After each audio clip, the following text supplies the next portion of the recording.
Okay, I'm back. Let's do the video for number 9. Maybe we'll do 9 and the next one. Maybe we'll do 9 and 12. Maybe we'll just do all of these separately. I don't know. But taking a look at number 9, it's a fifth root function. So hopefully you already know what that looks like. If you were going to try to sketch this using transformations, you would have to factor that 3 out. And if you factor 3 out of a 1, it's like you're dividing by 3. So this would become a third.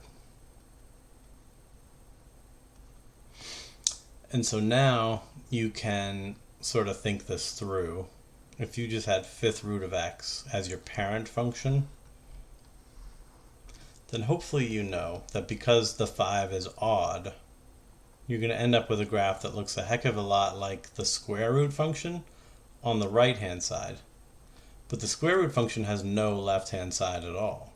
But because this is odd, it's more like a cube root where you can take the cube root of a negative. You can take the fifth root of a negative.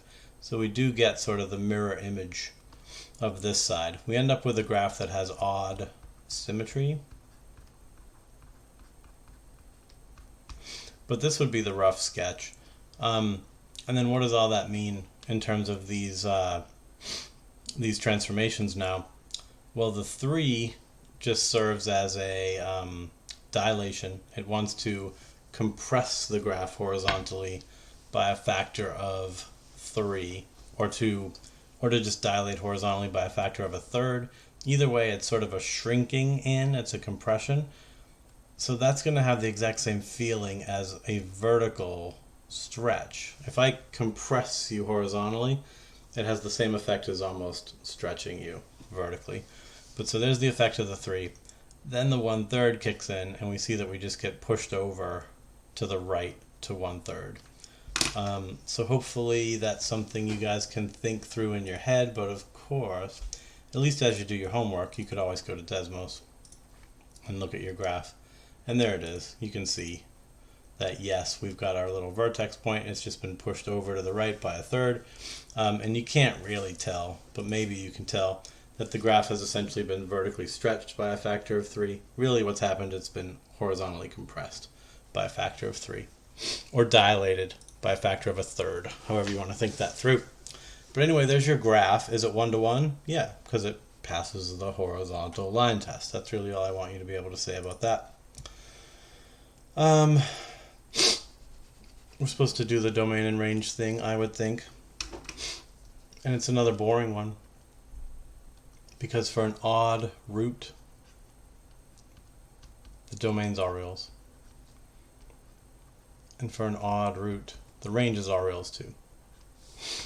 So I guess we can just move on to algebraically finding our inverse function, which means flip-flopping our variables.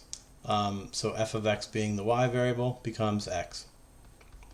And fifth root of 3x minus 1 becomes fifth root of 3y minus 1. And of course, if you want to undo a fifth root, then you'll just raise everything to the power of 5. So you're now looking at x to the fifth. And it equals 3y minus 1. And then we're adding 1 dividing by 3.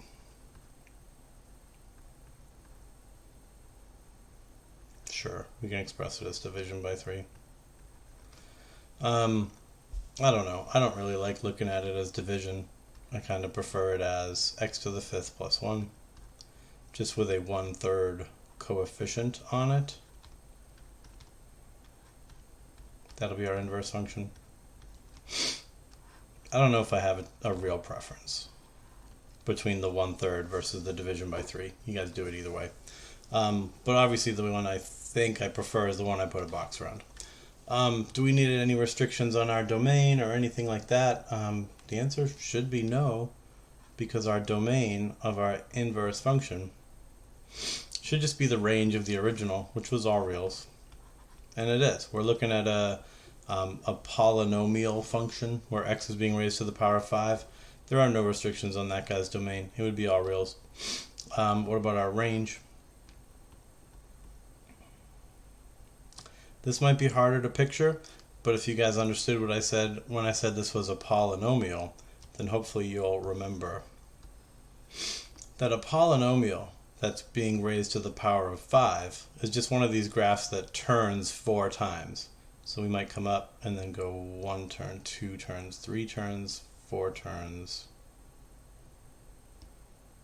I just counted badly. I don't know what's wrong with me. 1 turn, 2 turn, 3 turn, 4 turns. There should be 4 turns. And what you should remember about polynomial functions is when the leading coefficient is positive, it tells you that the right end behavior will be tending up toward infinity. And when the power is odd, it tells you that the two end behaviors will be different. So if the right end behavior is up to positive infinity, then the left end behavior will be down to negative infinity. But this would be the shape of our graph. And since one end goes to negative infinity and the other end goes to positive infinity, it's a pretty safe bet that our range is all reals. Now if this thing was a 4th power function and we turned only 3 times, 1, 2, 3, then you know that if your leading coefficient was negative here, then both end behaviors would be heading to negative infinity. That would mean there is some absolute max somewhere. This function's range would be negative infinity up to some max, whose value we don't know. Like, you wouldn't know that value, so it would be really hard to give the range. But asking for the range of an odd powered polynomial, that's a piece of cake. It's obviously going to be all real numbers because you're always going to have one branch going down and another branch going up. Hopefully that makes perfect sense. I'm going to erase all that now.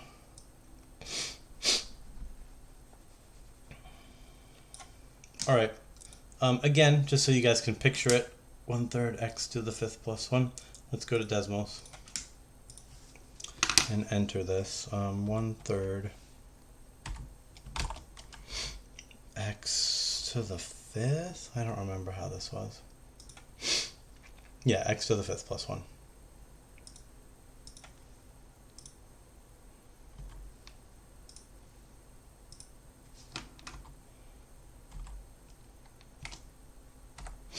Cool.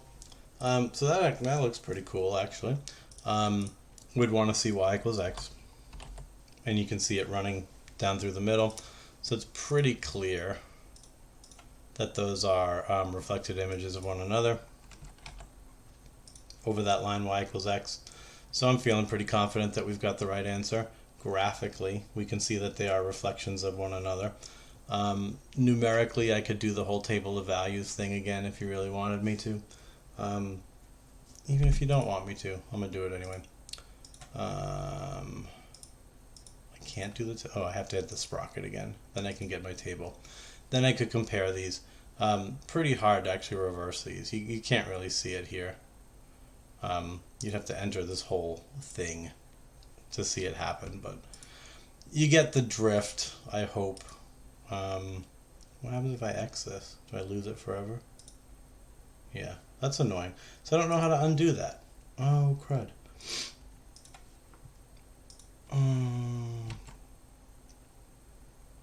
So how do I bring this back as a function? I don't know. Control Z, I guess. Control Z, Control Z. Yeah, that worked. Anyway, blah, blah, blah. That's your picture. I think you understand all that. Let's get back to the algebra. The only thing left for us to do is what? Is to do the whole verifying our answer algebraically, meaning our function composition.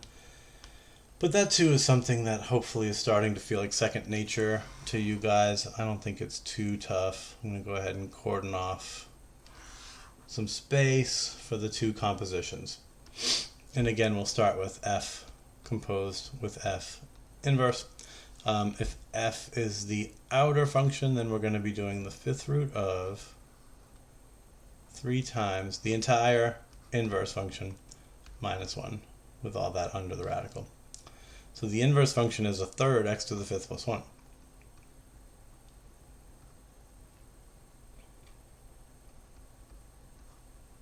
With parentheses like that.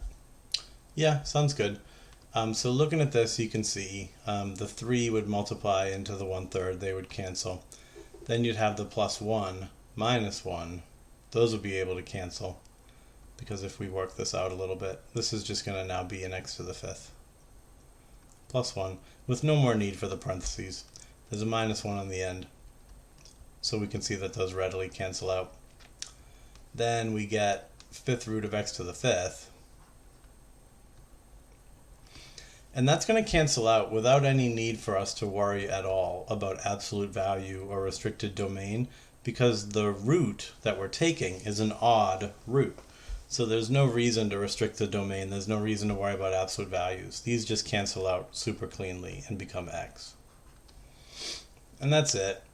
So now we want to do the composition of the inverse with f, the inverse function being this fifth power function. So we'll start with 1/3 times x, so the entire original function, raised to the power of 5 plus 1. So the whole original function would be the fifth root of 3x minus 1. And again, if I'm going to raise this whole thing to the power of 5, it's an odd root, so I don't have to worry about absolute value or restricted domains. It just cancels cleanly. So you're looking now at 1/3 times the 3x minus 1 plus 1. So now the third, what have I done?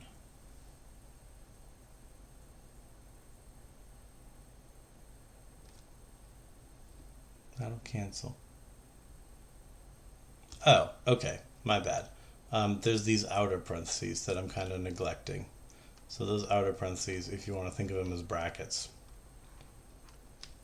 I was getting ready to distribute in the 1/3, and then I would have had x minus 1/3 plus 1, and then we wouldn't have canceled all the way down like we're supposed to.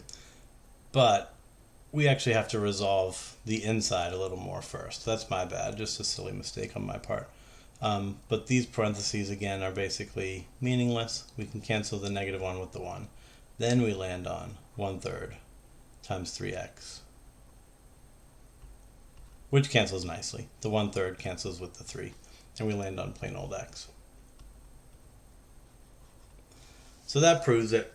Since both compositions boil down to x, we know that these functions are inverses, and we're good to go. I think that's everything, right? I showed you the domain and range, flip-flopping, we did the algebra, we did the composition, we looked at the graph on Desmos. So yeah, I think we can be done with that. This is a 13-minute video. Sure, let's stop it there and just do the next one. See ya.